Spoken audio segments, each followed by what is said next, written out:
Warning, warning. As a medical doctor, I must inform you that there are side effects to this coaching session. Beware. It may enhance your self-esteem, cause you to experience vibrant health, encounter long-term weight loss, heal damaged relationships. Warning, there are side effects to this coaching session. It may increase your enthusiasm for life and bring about hope. It may cause you to have productive and optimistic thinking. It could even help you not allow messed up people to ruin the rest of your life and help you realize the masterpiece that you are and empower you to be the boss of your brain. Warning, these side effects may be long-term. This is Dr. Isabel from Doctoronamission.com. Hey, hello, how are you today? Well, in this episode of the Doctor on a Mission blog, we are going to be talking about how did we do this? how to be together 40 years and more. Why would we be doing that? Well, just recently, we celebrated the anniversary of being together for 40 years. Mwah. Happy anniversary. Yes, we were kindergarten sweethearts. Well, not quite, but it kind of feels like it. So 40 years of being together. So today we want to give you 5 tips. 5 tips that we've learned through some wisdom. Looking back on those 40 years, well, how did we do it? Because, you know, even our kids are like, you guys have been together for 40 years? Like, yeah. And then other people, 40 years, wow, that's pretty good. So let's talk about 5 tips of being together. And we want to do another 40 plus. Oh yeah, this is only halfway. And I'll be talking about that in another blog. Yeah. But yeah, it's only halfway. It's halftime. All right, so shall we? Yeah. All right. So what's tip number 1? So tip number 1 is RESPECT. You know what that means to us. It's respect. Respect is so important. We weren't very good at the beginning, but now we've gotten really, really good. Yeah. At the beginning, especially when you're young, you kind of, you're a little not emotionally developed, shall I say. No. However, I do want to say something about respect here. Please. I can say with 100% truthfulness in 40 plus years, I have never in another setting said anything disrespectful about my beautiful wife, Isabel. And of course, it wasn't always wife all that time. But, you know how whether it's a bunch of girls being together, a bunch of guys being together, how you hear it all the time, bashing their spouses, and everybody not everybody. People fall into that trap of bashing the spouses. I like to play golf. I like to play sports. You tend to be playing sports with a bunch of guys, and if it turns to women and wives, you hear this stuff about, oh, my wife, and this and that. I can say, just because if I had a problem or something we needed to talk about and I wasn't happy with, we would talk about it. We would talk about it. But I wasn't like I would just be like, oh yeah, my wife, she is such a, that is so disrespectful. And that's what I'm talking about with respect. For me, as the guy in this relationship, or, whichever side you're on, I don't feel it's appropriate to be in any kind of setting disrespecting your spouse or your loved one, shall I say. It's not apropriate. And another example is the other day, Michael and I were at the grocery store, and I said, I don't know. Oh, we were getting some champagne because we were celebrating, and here in New Zealand you can get alcohol in the grocery store, and we were getting some yummy stuff for our 40th, and the checkout lady, about 50 years old, she goes, oh, what are you guys celebrating? And I was like, oh, we've been together for 40 years. And she goes, oh, I'm not with anybody. And so she just wasn't with anybody. She had divorced. And so she just started talking really badly about men and that they were worthless. And, You know, they're good for nothing. I'm standing right there. Michael's standing right there, and I go, I just was like, well, I hope things get better for you, because, you know, women, please know that, okay, if you didn't find love, that's okay, but there might be love just around the corner. And if you've got the energy out there that you're like, ah, if you've got like a negative perfume and you're like, there's no good men out there, well, then guess what? You won't find any good men to show love to. So please be aware that your past doesn't have to be your future experience, okay? Yeah. So I know that's kind of like on an aside, but that was respect. Yeah. Yeah. The number one tip about longevity being together is respect. And she wasn't being very respectful to you. Oh my gosh. Anyway, you know. anywho. I had a lot of empathy. I felt sorry for her. Let's put it that way. Yeah. So now, tip number 2. Don't try and change the other person. Look, the only person we can change is ourselves, okay? And here's an example. Michael loves golf so much that he will spend 8 hours, 5 days a week if he had the time, and if I let him.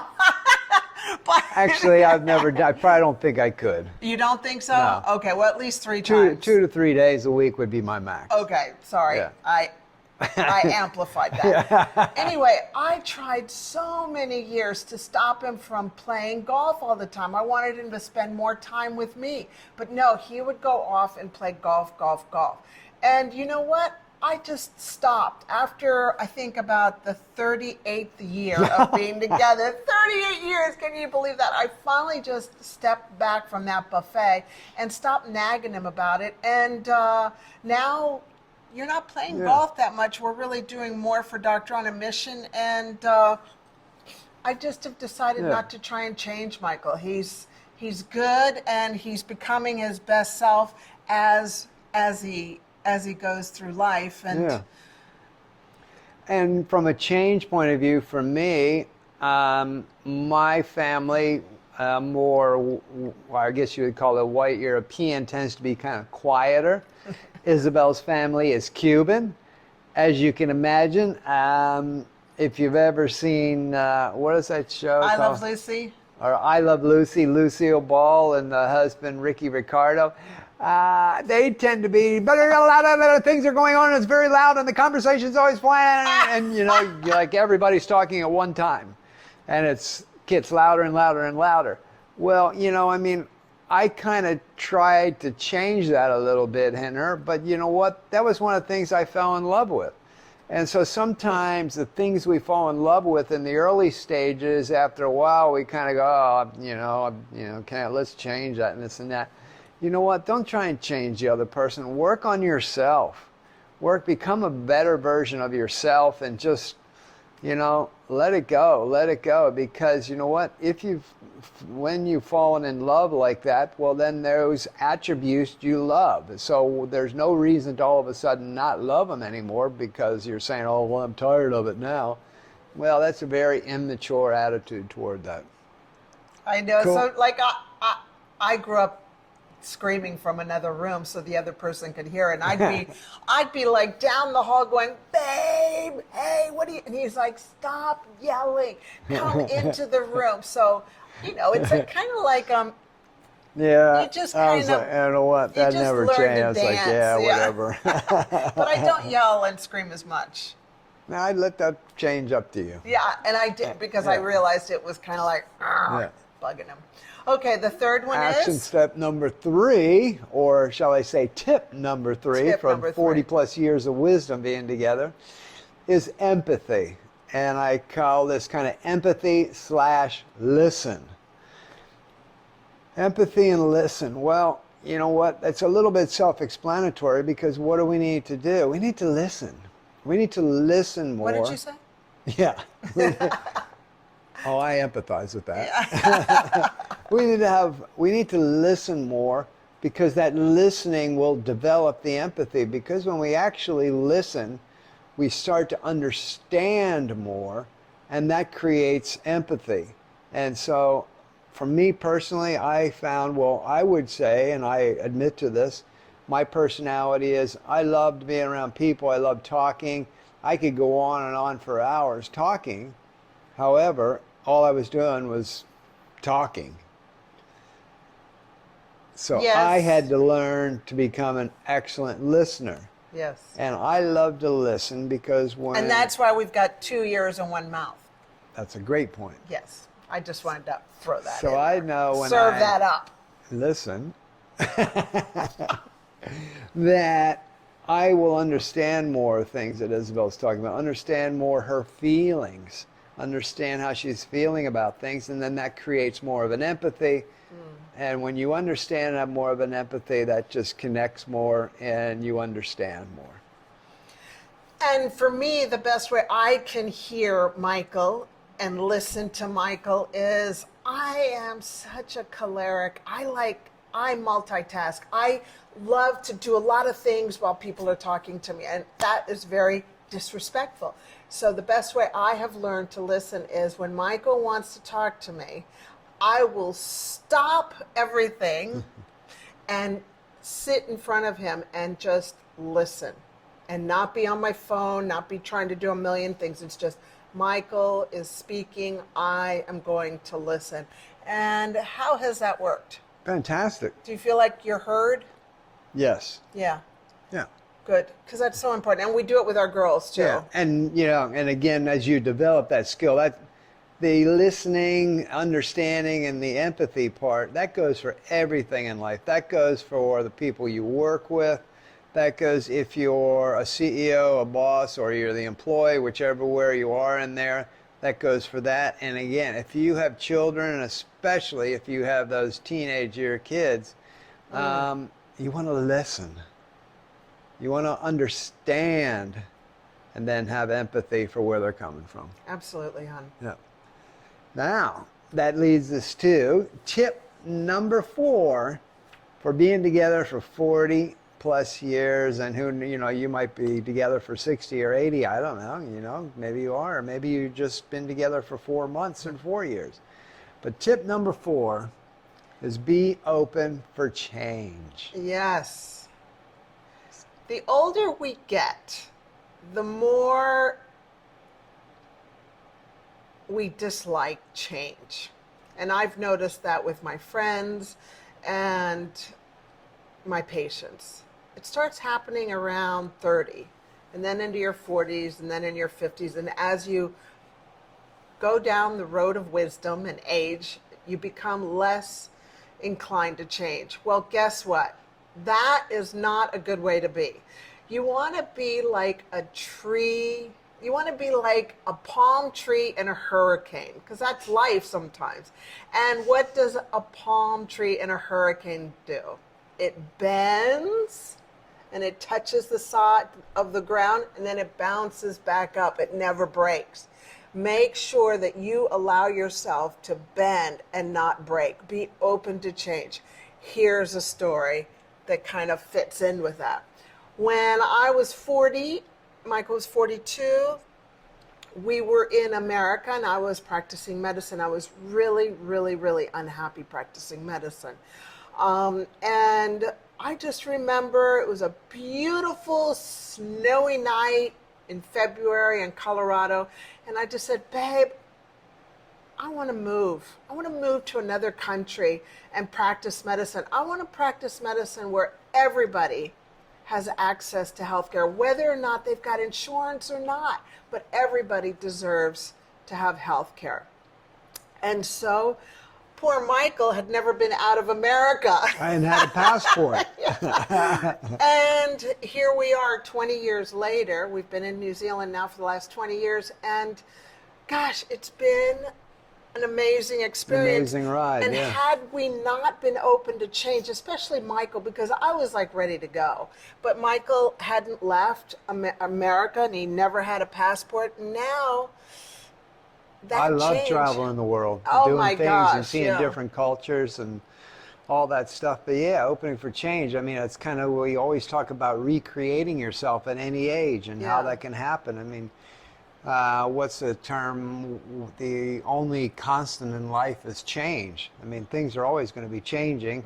I mean, I don't know when you see this. I mean, this happens to be in the year of 2020 when the coronavirus is going around the world, and it's just changing everything that's going on. So if you don't have good change, and if you're not willing to change with each other and be flexible, because life will move on. We're not the same people we were yesterday when we met in our 20s. Even we weren't the same in our 30s and 40s and 50s, and we're going to be 60s and 70s, 80s, beyond.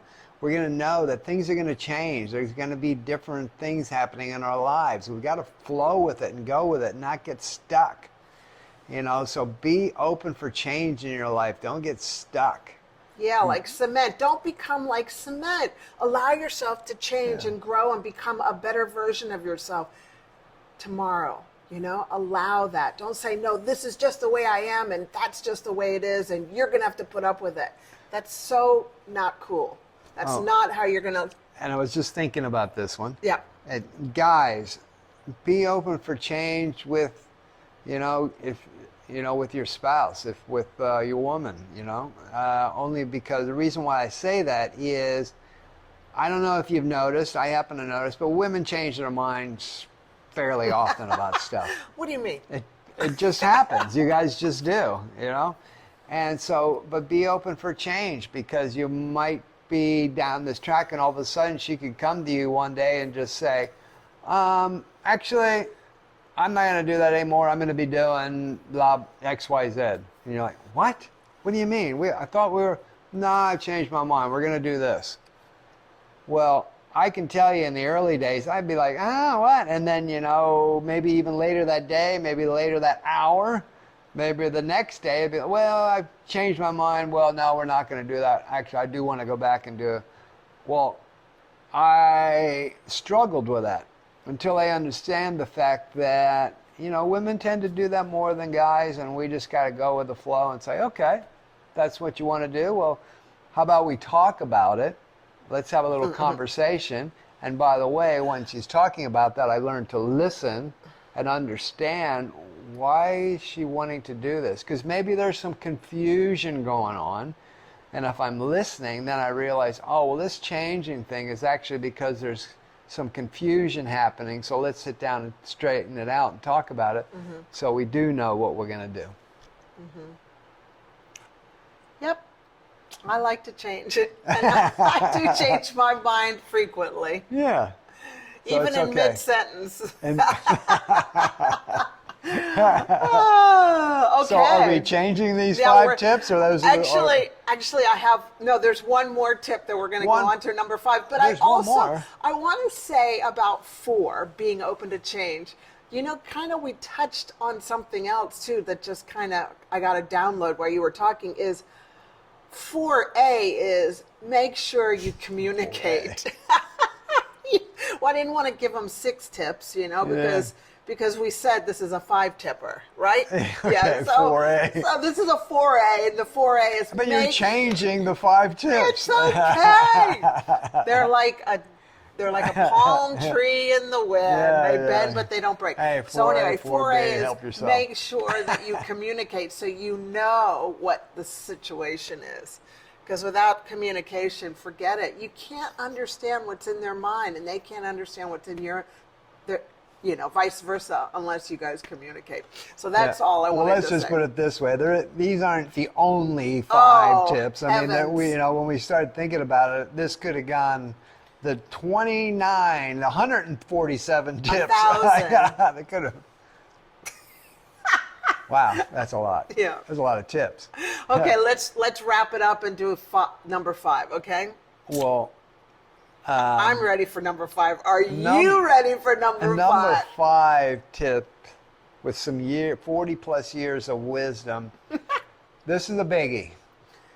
This is R-rated. Well, I don't know. PG rated. Okay, no, I think it's R. Okay. Well, why is it R? Because of the word. Alrighty. Well, tip number 5, men and women, or whoever you're with your spouses, stay sexy, whatever term you want to use. My mother says glamorous. Glamorous. Yes. Stay glamorous. Now, for guys, when you said stay glamorous, I thought, well, okay, that doesn't quite work for me. Stay handsome, yeah, okay. Handsome. But stay sexy, and I mean that see the term sexy, and the reason why I'm comfortable with using that is, it's not just meaning sex. Sexy is sexy in the fact that mentally you're staying strong and clicking and learning and growing. Sexy in the fact that physically you're wanting to stay looking good for your spouse. I know as years go on, we're not going to have the same body that we did when we were 20 or something, but just, you're making an effort to look good for each other. You're making it look good. Guys, you're not just letting yourself go. You're not just being scruffy all the time and throwing on yucky clothes. And, you want to look good for your woman. You want to impress. The hunt isn't over. Just because you're here, it doesn't end. Keep it going. Keep the passion going. Mm-hmm. So the word sexy to me is everything from your mind, clicking and looking good and staying, talking to each other and communicating. I think as you've taught me over the years, communicating and listening can be sexy. Absolutely, yeah. Can be a turn on. Mm-hmm. Opening the door, continuing to open the door. Chivalry is not sexy. Dead. Continuing, help her to put her coat on, or if there's something I can do, she's chilly and I'm going to wrap the blanket around her to help her be warm. Aww. Guys, that's a turn on for her, because she sees you care and you're really involved in doing things. So when I'm using that word sexy, I think it gets kind of torn out of context in today's world that it's just a sex thing. No.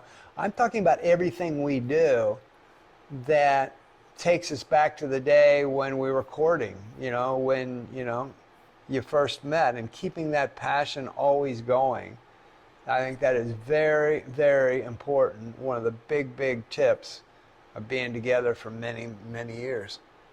Yep, and I'd like to add... Any thoughts or comments? Absolutely. Oh, no, that's it. Done. Thanks. Good to see you. Bye. I'd like to add that I really appreciate that Michael still lifts weights and takes good care of himself and looks hot to me. My husband is a hunk of bunk of burning love to me. I look at him and I'm looking at him. I go, babe, you look more handsome and sexier to me now than you did when we were together at the beginning. And so I just applaud you for keeping it looking good. I'm looking forward to more and more and more. So since we are not having this R-rated, I am not going to say what I'm thinking. No, but I also want to say, and he also is so good because when he comes home, when he's been away and he's coming home and I've been in my sweat, slogging away with copy or studying some stuff, and I'm thinking, oh no, I don't want Michael, this is my thinking, I don't want Michael to see me like this. I've been in my workout clothes, haven't even taken a shower yet, so I'll shower, I'll get nice, put on some earrings, some lip, be a little mascara, Glamorous. Well, yes, glamorous. And you inevitably always say, wow, you look great, But you say I look great even when I wake up in the morning, and I don't look great when I wake up in the morning. But it's beauty's in the eyes of the beholder. I see you there, and I'm just so happy you're there, and to me, that's fantastic. Yeah, thank you. So, anyway, so today, guys, so that's a wrap. Was 5 tips on how to have some longevity of staying together for 40 plus years. Should we recap? Yeah. So number 1 is respect. Number 2 is don't try and change the other person. Number 3 is empathy and listen. And number 4 is be open for change. And there was a 4A, which was communication. And then there's a 5, which is stay sexy. or glamorous or handsome, whichever word you want to use. Yes. Great having the opportunity to be here sharing with you today. Hey, if you love what we're talking about, or if you like any of the information you get from us here at Doctor on a Mission, well, let somebody else know about it. Pass it on. Give us a thumbs up. Yeah. Give us a comment. And let us know what you're thinking. What are your thoughts? And what tip do you have for being together long term? Yeah. Come on, let us know. What tip you got? All righty. Ready to go? Ready to go. Me too. Talk to you later. Bye. Bye-bye.